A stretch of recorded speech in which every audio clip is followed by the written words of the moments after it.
Ils étaient présents à l'atelier de renforcement de capacités des membres de l'espace d'échange sur l'élaboration des rapports alternatifs, organisé par le Centre de réflexion pour la démocratie CRD avec l'appui financier clé qui est le Centre pour la gouvernance du secteur de la sécurité DECAF.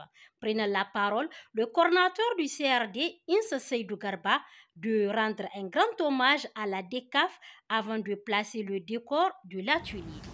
Commençons par remercier d'abord chacun d'entre vous pour être venu ici et remercier aussi les DECAF, notre partenaire, parce que pourquoi je remercie les DECAF? Il y a une particularité que les DECAF fait ressentir. La première particularité, je vais vous dire, c'est qu'il est rare de trouver. Cette formation, par exemple, n'est pas prévue dans les projets qu'on est en train de mettre en œuvre. Ce n'était pas prévu. Il était prévu de faire un rapport alternatif. Le 20 janvier passé, quand on a mis en place le comité, il avait été ressorti la nécessité, logiquement, de renforcer les capacités de membres qui seront chargés de faire ces rapports. Dans le souci de faire un travail de qualité, un travail qui sera apprécié. Selon Samira Aboubakar, représentante du chef de bureau DECAF, cette session de formation est une suite logique à une série d'activités menées en collaboration avec la CRD, dont une formation sur les droits humains, un atelier sur l'harmonisation des techniques et outils de collecte des données, pour ne citer que cela. Le DECAF est présent au Niger depuis 2014 et met en œuvre un programme pays visant à améliorer la sécurité de l'État et des populations dans un cadre de gouvernance démocratique, d'état de droit et de respect des droits humains. Mesdames et messieurs, depuis le coup d'État militaire du 26 juillet, un changement institutionnel a été constaté en matière de protection et de promotion des droits humains. En effet, la suspension de la Commission nationale des droits humains et la non-opérationnalisation de l'Observatoire national des droits de l'homme et des libertés fondamentales a perturbé l'architecture institutionnelle en matière de promotion et de protection des droits humains. Face à ces changements, le cadre logique et la théorie du programme DICAF ont été révisés pour soutenir le renforcement des capacités des OSC et des médias et également renforcer la collaboration avec les autorités étatiques. Le représentant du Haut Commissariat des Nations Unies pour les droits humains, Omer Kebiou, cet atelier vient à point nommé. D'ores et déjà, le Niger est attendu en 2026 pour sa présentation du rapport alternatif. Nous, en tant que Haut Commissaire des Nations Unies aux droits de l'homme, on est toujours engagé.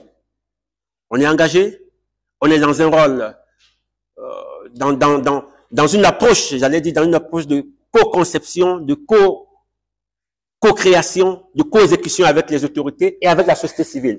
Nous ne faisons plus rien seul. Donc, on renforce votre ownership, on renforce votre leadership dans tout cela. Donc, nous avons un rôle d'accompagnement, de conseil. Et on va continuer dans cette voie. C'est pour ça que je suis là ce matin. C'est pour ça que nous avons mobilisé nos experts, nos expertises, toute notre documentation, toutes nos ressources pour que cet atelier se tienne dans de meilleures conditions. Pour l'ambassadrice Catherine Inglehorn de la Grande-Bretagne, c'est toujours un plaisir d'accompagner DECAF pour la mise en œuvre de ces activités. Quant à cet atelier-ci, nous espérons qu'il permettra aux organisations de la société civile de renforcer leur capacité sur la méthodologie d'élaboration des rapports alternatifs alignés aux standards internationaux, tout comme les collègues ont déjà parlé. Le but surtout aujourd'hui est de renforcer à court et à moyen terme la qualité de leur participation efficace au processus de l'examen périodique universel et des organes des traités. Je note ici que le dernier examen périodique universel pour le Royaume-Uni a été complété en 2022, sur lequel 32 recommandations ont été soumises par d'autres États.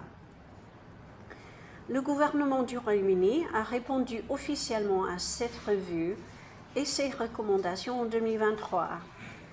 Procédant à l'ouverture officielle de cet atelier, le secrétaire général du ministère de la Justice, Mme Abdrahman Amina, a exhorté les participants et participantes à suivre avec une oreille attentive afin de tirer le meilleur. C'est à la fois un honneur et un plaisir pour moi de présider cette cérémonie d'ouverture de l'atelier de renforcement des capacités des membres de l'espace d'échange pour le monitoring des droits humains au Niger sur l'élaboration du rapport alternatif.